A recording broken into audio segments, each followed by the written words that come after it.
As per usual, it is time to do the Degree 1 Goliath Doomship versus Degree 100 test. Any bets how long this thing will survive for? Well, I bet people have already tested it already, but I gotta see for myself, you know? This is also going to be in hard standard. All these Paragon totems you see in the bottom here is to set up for the Degree 100 test, which I will need to do right after this one. Generally, when an update drops, mods break entirely, so I can't use that instant degree like I normally am used to. So it'll have to be a more painful process to, well, get up to Degree 100. Right now, it very obviously beats the early 100s, but yes, I am going to try to maximize the round I get to with Micro as best as I can. I'm not a master at ACE Micro in terms of moving these targetings, but I'm glad they added the reverse flight pattern because that makes microwing pretty easy for the ACE, because you know where it'll go. We also have to utilize the targeted carpet bombs too to maximize the potential. Because there's a couple things that I missed out in my initial test. First off, for anyone wondering, can you put all the bombs in one spot? No. There's a minimum distance. You'll see that there's a red line to indicate what is enough and what isn't enough. So what is enough is generally about 30% of the horizontal track. Just for comparison, the Ninja got to 211, or rather 162 and 211 for Degree 1 and Degree 100. And the Bow Paragon got 189, 223. Those are the two best performing Paragons. So just if you want some perspective of how long this thing should survive. This does cost more than the other Paragons though. But I think I touched on this earlier in the update video, but basically, because it has global range, it should get less damage because of that, because it can attack at all times. So I personally don't expect this to get the furthest, despite being the most expensive. Navark pretty much has global range as well. Yeah, but that's for the planes. Most of the damage for the Ace, or for the Buccaneer, is actually from the Grape Shot, which is pretty tiny range. Granted, I do think, yeah, Buccaneer is probably the strongest for its cost. Let me slow down here. Just see the total DPS when it's not in range of the FBAD. It's honestly pretty bad. At least DPS-wise. Only 3,000, 4,000 per second. I know, again, we didn't use the ability. That's why I'll use it for, I guess, a second badge, just to show you.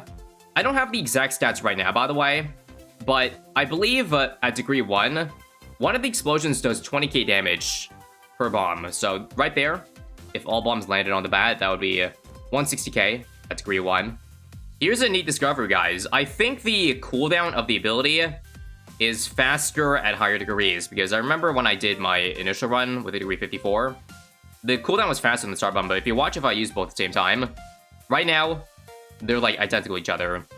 So it seems like Degree 1 is, yeah, a 40-second cooldown, and then it gets faster with Degree. I don't think it worked that way for the Buccaneer Paragon, right? Nor the Engineer. Oh, sorry, stand corrected. Navark got changed in another update, so that it actually does scale now. Okay, then in that case, that makes sense. Well, fellas, beat this round, and we beat the Degree 1 Ninja. And there it is. I definitely think we can make 8 rounds with the, you know, Micro. One more thing I also forgot to mention when I covered this initially was that I didn't notice that there was actually a forward-facing attack similar to aircraft carrier. You can see it right here, if I slow it down. It shoots at a much faster rate than the missiles going all over, and the Molt missiles, of course, that seek. So yeah, for anyone wondering, Wing Monkey might be a decent option. But for now, I'm just going to leave back Figure Infinite, because I think we're fine for this round at least. It sure has taken a while for this big plane to beat down FZMGs. That's when you know it's struggling hard. So this round looks really hard. Oh my god, 4 bads? Okay, let's wait till all of them are in range. And then let's carve bomb right now. And how much damage is it doing now? Yeah.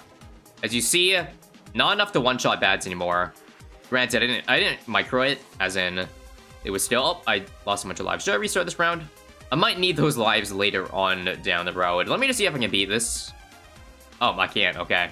I think what I should do is I should use the ability early, so I get a second one at the end of this round. So I'll use the ability now so that I can carpet bomb, like, beat the first 2 bads, and then the next carpet bomb beats the next 2 after that. So I predict by the time the ability's up again, the bad will be there and there. And it looks about right. Come on, use the ability. Alright. And that's how you do it, folks. We're gonna have to do that every round starting from here. Yeah, what do you guys think? Does this pass the Paragon vibe check, as in, does it incorporate all pads? Personally, I think, again, they did about as good as they could do. It may not be a true 5-5 because it doesn't have the Flying Fortress constant bombs and darts. And I guess Sky Shredder, how much does this? Is this 16 volleys? Yeah. That's more similar to ODS than it is to Sky Shredder. So, one could say it's like a 4-5-3. But yeah, in case you didn't see it, NK also did just come out and say, we don't think of Paragons as 5-5 towers, which is pretty bizarre. Don't know if they've been thinking about that the entire time or backpedaling on it. But honestly, I think it's fine if it's not a true 5-5, as long as it incorporates like part of each path. I think that's the main disappointment with the NG Paragon. They had like no cleansing foam, or rather the overclock effect was really, it didn't really feel like an overclock, you know what I mean? Or an ultra boost. So the Ace is definitely better in that sense. And I personally don't mind it because the micro you do to it can maximize the potential, which is good to have in a Paragon that isn't just brainless and you just drop it on first. Alright, please tell me we can pop this. Please. I feel like the lack of, seeking missiles is why we're dying to DT is because, again, it doesn't have the Flying Fortress incorporation. So, yeah, all those darts just whiff if it's not on top. Okay, so for this bad here, straight line action. Watch us one-shot this bad and the insides. Nice. And that's AB at 169. However, I don't have the ability up. Is this a bad idea to keep the round? Here come DDTs. Oh, I messed up. Okay, I did not mess up. I thought I would die there without the ability, but got off lucky there. So I think the next car bomb should be like this. Come on. This should one-shot number 2, or the first one, and then this one. Alright, nice, nice, nice. And now we have officially passed the NG Paragon for number 2 in the degree 1. Yeah, pretty annoying micro, but if you can do it well enough, you can make it pretty far. Here's 174. I have to take that. Well, I don't have to, but I will. Couple lives lost there. Alright, ability. This should line up perfectly. Left to right. Nice. That was clean. Like, I'm happy this micro is more strategical rather than intensive. Because the strategy here is just simply finding out what the best angle is for the card bomb. So I think the next one might be the straight line here, if I beat DTs. I know I've said this like 5 rounds ago, 10 rounds ago, but this round might be death. 4 space bads. Yeah, I'm gonna pop DTs here, and oh, I can pop it. That was lucky. Now what, though? Now what? This has to be... Oh, I didn't even change the padding of it. Alright, I gotta restart this round. Okay, I'm gonna carpet bomb over here. I'm gonna wait for this bad. I'm gonna wait for this bad to get really close, like now. And then hopefully we get some collateral damage. Ooh, that was beautiful. That may not be enough to beat the ZMGs, though. By the way, this is my closest attempt, so if it doesn't work, then we probably lose. Reverse targeting pretty useful here, not gonna lie. Ooh, that was clutch. I'm dead here, though. I think it's theoretically possible, but if I keep pushing every round, this is gonna take like 5 hours, so we are going to say 178 for that guy. Surely with 100 totems, we'll get degree 100, right? Well, let's find out right here. Nice. 100 folks. And here it is in its mighty glory. You can see the art difference. There's actually lights now, and there's a trail effects behind the biggest plane. Very, very epic. Now, let's see how many more rounds it survives. Well, I guess first off, you can just see the difference. It obviously shoots much faster. Again, all the Paragons have the same curve in terms of attack speed, damage, all that. It's about 2x. This also applies to the ability too. I probably don't need to use it right now, but let me just show you how fast that cooldown is. Yeah, so much faster than last time. I believe it's about 22 seconds, so again, about half. And yeah, who needs abilities? This thing solos. Granted, it's not a trivial solo. Bad still get up pretty far. So don't expect to survive up to 223, which is currently with the boat remains king. Does carrier flagship buff it? It does not. I think that's a bit of an oversight, actually, because the boat Paragon should give that aircraft carrier buff to, you know, the ACE Paragon, but it doesn't. It kind of feels like, though, that NK isn't set on giving the Paragon everything, every upgrade below it has to offer. Paragons are hard-coded not to get buffs, but I meant between Paragons. I'm sure they're gonna, like, make an exception when the Elk Paragon comes out, when the Village Paragon comes out. That's why I figured, you know, it probably wouldn't be too out of this world to have the Bull Paragon buff the Ace. It's not a big deal if it omits that, though. Reju Potion to reset lives? Yes, that's a good idea. Because we wanted to start off with a fresh slate. I kind of forgot it gave lives for a second. But yeah, just to reiterate, you cannot use the Reju Potion on ability cooldowns for Paragons. They changed that, apparently, this update. So that's a rip. Because I remember when I did the around 1,000 with the Bull Paragons, you could do that. You could use those Reju Potions, but not anymore, sadly.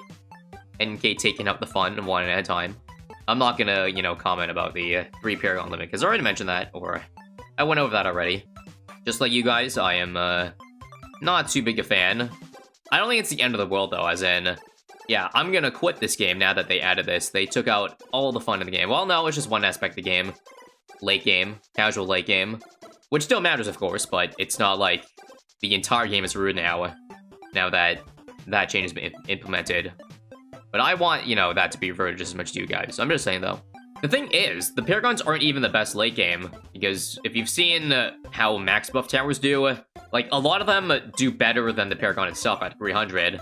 So technically, if you want to go for the highest round, this change won't hit you too much. But I know people just want to just drop the Paragons and leave it be, rather than get all the setup required to max boost towers. Or rather see how far, you know, every Paragon in the map can do. In that case, yeah, that sucks. What even is carbo damage? We'll see on round 200. But if it works how I think it should be 40,000 times 8. Because it was 20,000 for the degree 1. Generally, it's double. It should do 320k. Alright, guys. Watch how much damage it does with 1 Carb Bomb ability. So, 252.2. 252.6. So, that's about right. About accurate. 320k if it's 40k per bomb, and there's 8 of them. By the way, you definitely want to Wing Monkey this so that you can get the forward-facing dart attack. It's about to pop now, though, so back to Circle, back to Infinite. Let me go ahead and Carb Bomb the... I lost 50 lives from an F-Bad.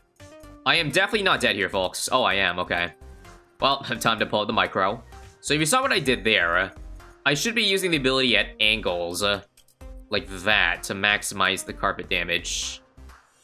So I feel like not all 8 hit. So there we go. Back to Wing Monkey. I have to do it for the ZMGs because they're so tough to break too. Alright, there we go. We're right on top of it. That should be an easy kill. Nice. Carpet Bomb, and this should just die. Goodbye, round 200. Let's see if I can just stall a bit for the cooldown. Not really, but again, it comes back up really quickly, so I shouldn't be too worried. Now it's time to micro every single round, because there's an F-Bat every round, too. All hands on deck for this. Here's another Carb Bomb. Definitely got a Wing Monkey, too, by the way. Hot diggity. 2 F-Bads, guys. 2 F-Bads. Alright. This next line here should just wipe out the F-Bads. Oh, actually. Feels like the Carb Bombs at this point do about a bit over half the Bad's HP. I'm gonna need to micro the endpoint here. Dead. Nope. Oh, game crash. No. Don't. No. Please load. Nope. It crashes. 10 grueling years later, we are back. So I know for a fact this round should be easily doable. Again, just Carpet Bomb at the right times, and there it is. The Bads are gone. I think would have been a nice addition to the Paragon is if the stun actually lasted through layers, because it feels like if I pop the F-Bad layer into ZMGs, they don't seem to get stunned. Like, at least if one of them pops it. Sometimes it doesn't, or it does. Sometimes it doesn't. Okay. Bombs. So you see there, the BFBs, they did not get stunned. And I almost lose because of that. 77 lives. It seems to only work if there's like multiple bombs at the same time. Look at this Ace Micro go, boys. We've got the biggest plane right on top of the F-Bad right now, which is what you want to see. Now, this one should nuke all this. Nice. And we have now tied the Ninja Paragon, because Ninja Paragon died on 211, so, yeah. At this rate, we could get pretty close to the Buccaneer Paragon. I doubt we kill it, though, or get to that amount. But yeah, it's looking like he'll take sole possession of second place. So just one more bad here. So I'm just gonna Carpet Bomb it to nuke it out. So here to here. We'll have an ability for 212, but we should be okay, hopefully. Yeah, honestly, I don't know how many times I can tell you a cooldown decrease has saved my life. Because we are hard relying on that right now. Without it, we are nothing.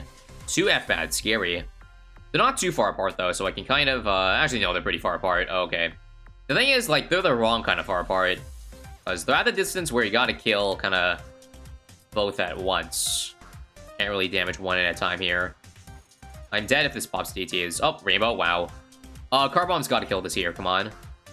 I've got it lined up for this next one. Watch this, guys, watch this. Save me, Carbombs. Come on. Oh, okay, nope. Alright, Carbomb, go, go, go, go. Save me. Save me, Carbomb ability. It's FCMGs here, they're stunned, but I don't have enough damage to kill it. Kill the insides, like, watch. They're just going too fast. And it's a GG, folks. It's a GG. One more try, but I think 219's the end. Okay, so final try for real. And I died DDs, yeah, okay, I'm done. 219, I spent too long on this round. Very close to the Bolt Paragon. So honestly, not too bad considering it doesn't even have the ability to one-shot bads. That is it. Personally, I think it did probably better than my expectations.